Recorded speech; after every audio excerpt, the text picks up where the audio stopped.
Hello everyone, welcome to my channel. If you're new here, it's nice to meet you. And if you're a regular viewer, it's nice to see you again. Today we're going to answer a question that has probably crossed your mind at one point or another while living in the Philippines or watching the news about the Philippines.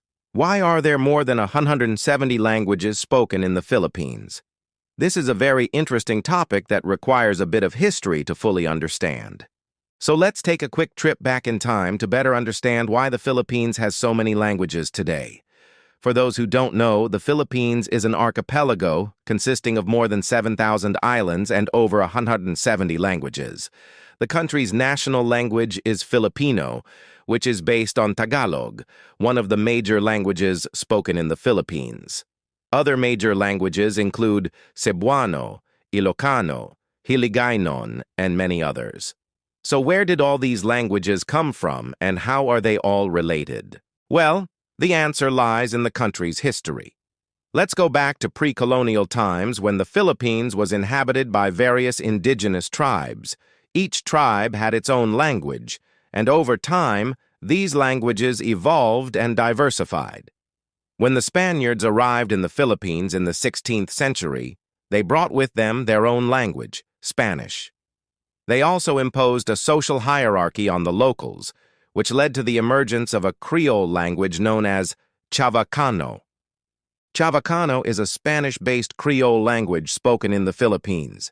It developed during the Spanish colonial period when Spanish sailors and traders came into contact with the native Filipinos. Over time, this language evolved into a distinct variety of Spanish that incorporated elements of local languages such as Tagalog and Cebuano. Despite the introduction of Spanish, the native languages continued to be used and evolved independently in different regions of the country. For example, Tagalog, which is now the basis for Filipino, developed in the region around Manila, while Cebuano developed in the Visayas region. Meanwhile, other languages such as Ilocano and Hiligaynon developed in their respective regions. During the Spanish colonial period, the use of local languages was discouraged in favor of Spanish. However, the missionaries realized that in order to effectively spread Christianity, they needed to use the local languages. As a result, they began translating the Bible and other religious texts into these languages, which contributed to their development and standardization. In the 19th century, the Philippines became a colony of the United States after the Spanish-American War. The Americans continued to use English as the official language of the colony, which led to its widespread adoption in education, government, and business. During the American colonial period, the Philippine Assembly passed the Philippine Bill of 1902, which established English as the official language of the Philippines. This was intended to promote education and commerce in the colony and to facilitate communication between the Filipinos and the American colonial officials. However, the use of local languages was still prevalent among the general population. After World War II, the Philippines gained independence from the United States, and the Philippine Constitution of 1946 recognized Filipino and English as the official languages of the country. During the post-colonial period, the Philippines experienced rapid urbanization and industrialization, which contributed to the growth of major cities like Manila. This led to increased migration from rural areas to urban centers, where people from different regions were forced to live together and communicate in a common language. Filipino, based on Tagalog, became the dominant language in urban areas due to its wider adoption in education and media. However, regional languages continued to be used in local contexts. Today, the Philippines is a highly diverse country in terms of culture, ethnicity, and language. Despite being home to over 170 languages, Filipino and English remain the dominant languages used in education, government, and mass media. However, there is a growing movement to promote the use of local languages in order to preserve cultural diversity and promote national identity. The Commission on Higher Education has implemented policies to encourage the use of Filipino and regional languages in college instruction. Additionally, Social media and online platforms have provided new opportunities for language revitalization and the promotion of linguistic diversity. So why should we care about preserving the different languages of the Philippines? Well, language is more than just a means of communication.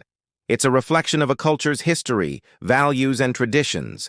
The different languages spoken in the Philippines are a testament to the country's rich cultural heritage and linguistic diversity. By preserving these languages, we are safeguarding an important part of our national identity. Moreover, language loss has been linked to the loss of cultural knowledge and traditional practices. When a language dies out, so does the unique way of thinking and understanding the world that it represents.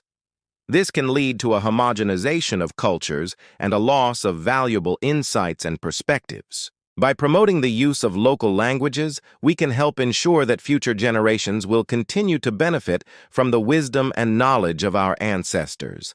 Furthermore, linguistic diversity is an important resource for economic development. In an increasingly globalized world, the ability to communicate in multiple languages is a valuable asset. The Philippines has a highly skilled workforce that is capable of providing high-quality services in various fields. By investing in language education and training, the Philippines can help its citizens take advantage of the growing demand for multilingual professionals.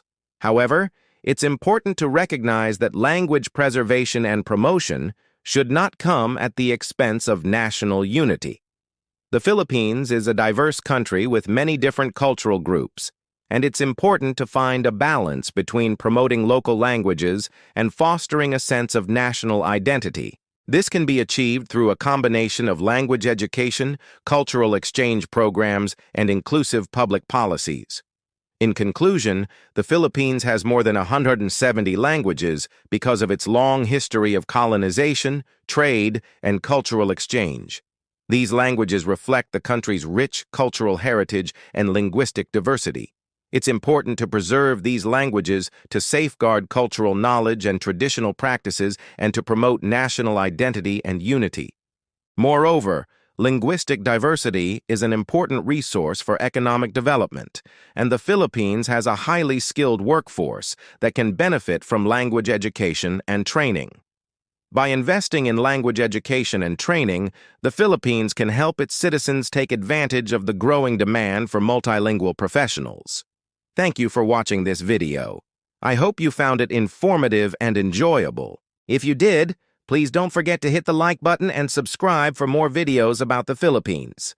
Let me know in the comments section below what you think about this topic and share any experiences you have with different languages spoken in the Philippines. Once again, thank you for watching, and I look forward to seeing you in the next video. Until then, stay safe and keep learning about the beautiful Philippines.